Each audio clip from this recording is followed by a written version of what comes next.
किसी भी इंसान के लिए सबसे ज़रूरी काम क्या है?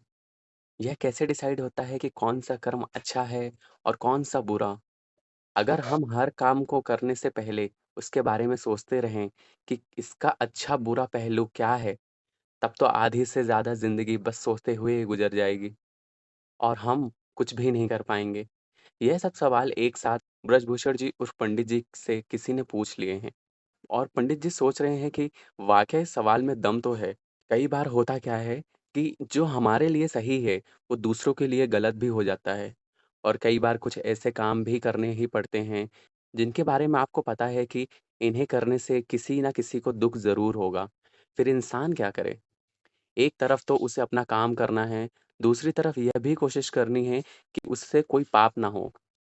आज सुबह पंडित जी जब वॉक के लिए सरला जी के साथ पार्क गए, तो उन्होंने देखा कि पार्क के कोने पर करीब 4-5 फैमिलीज़ अपना सामान लेकर बैठी थी। कपड़ों के बैग, बर्तन, बिस्तर और जाने क्या-क्या। इन फैमिलीज़ के साथ छोटे-छोटे बच्चे भी थे, जो दुनिया से बेपरवाह पार्क में लगे झूलों का मज़ा ले रहे थे। ये लोग बहुत गरीब लग रहे थे और उनके चेहरे पर दुनिया भर की बेबसी झलक रही थी। पार्क में वॉक कर रहे, एक्सरसाइज़ कर रहे सो कॉल्ड अच्छे घरों के लोगों को इन गरीब लोगों का यूँ पार्क में आ जाना पसंद नहीं आ रहा था। अपने काम छोड़कर लोग इन्हीं पर आपस में बात किए जा रहे थे। कोई कह रहा था कि ऐसे ही लोग हर जगह कब्ज़ा कर लेते हैं, तो कोई कह रहा था कि पुलिस बुलाकर इन्हें यहाँ से भगा देते हैं। आखिर पार्क है, कोई धर्मशाला तो नहीं है कि जो मर्ज़ी यहाँ आकर बस बस जाए। इस बीच किसी को यह परवाह नहीं थी कि रातों-रात इतने छोटे बच्चों के साथ फैमिलीज़ यहाँ क्यों आई है, किन सिचुएशंस में आई है। पंडित जी और सरला जी उन लोगों के पास पहुँचे, जो बेचारे डरे-सहमे से एक कोने में बैठे थे, लोगों की चीरती नफ़रत भरी निगाहों का सामना करते हुए, बिना किसी कसूर के भी जैसे अपराधियों की तरह बैठे हुए थे। पंडित जी ने आगे बढ़कर उनमें से एक बूढ़े से पूछा कि आप लोग कहाँ से आए हैं और यहाँ क्या कर रहे हैं? वो बेचारा बूढ़ा आदमी हाथ जोड़कर खड़ा हो गया।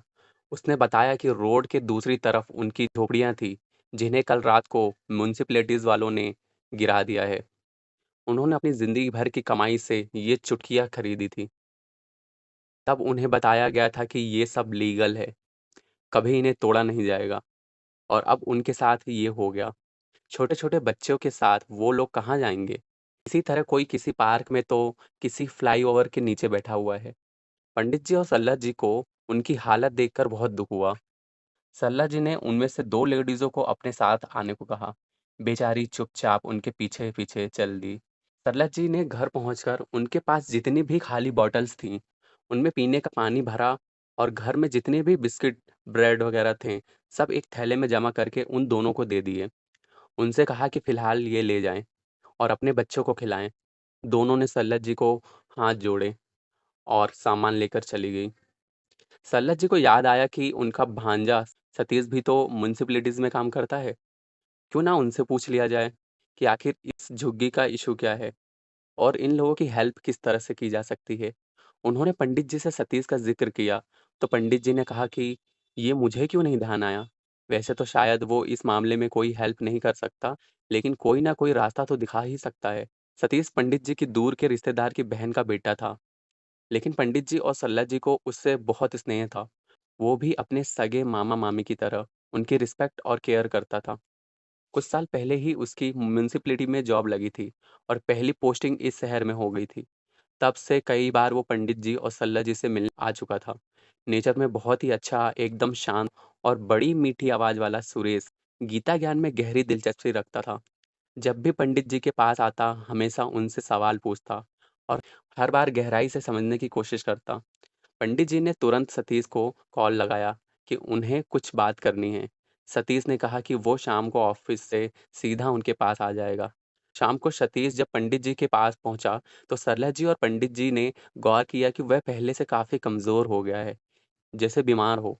सरला जी ने तुरंत सतीश से पूछा कि क्या उसकी तबीयत ठीक है? इतना कमज़ोर क्यों हो गया? अब सतीश ने बताया कि तबीयत तो ठीक है, लेकिन पिछले कुछ टाइम से वो बहुत टेंशन में है।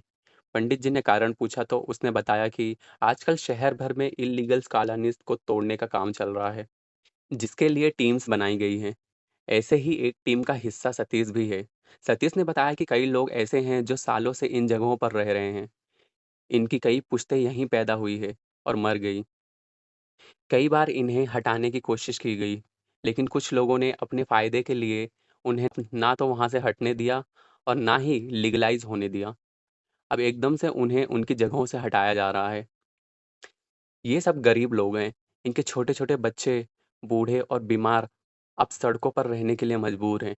बड़ी मुश्किल से सरकार ने इनके लिए टेम्परेरी शेल्टर्स का अरेंजमेंट किया है, लेकिन वो भी कितने दिन चलेगा?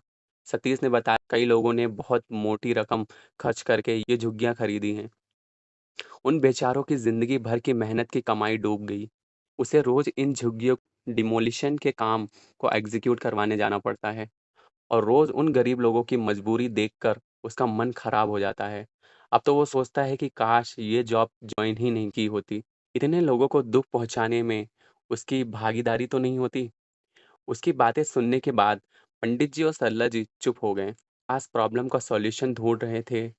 वो बेचारा तो खुद ही बहुत परेशान निकला। इसके बाद सतीश ने पूछा कि मामा जी आप मुझसे क्या बात करना चाहते थे? पंडित जी ने फिर उसे आज सुबह की घटना बताई। सतीश ने कहा ये तो पूरे शहर का हाल है। हर जगह से ये इल्लीगल्स बस्तियां हटाई जा रही हैं।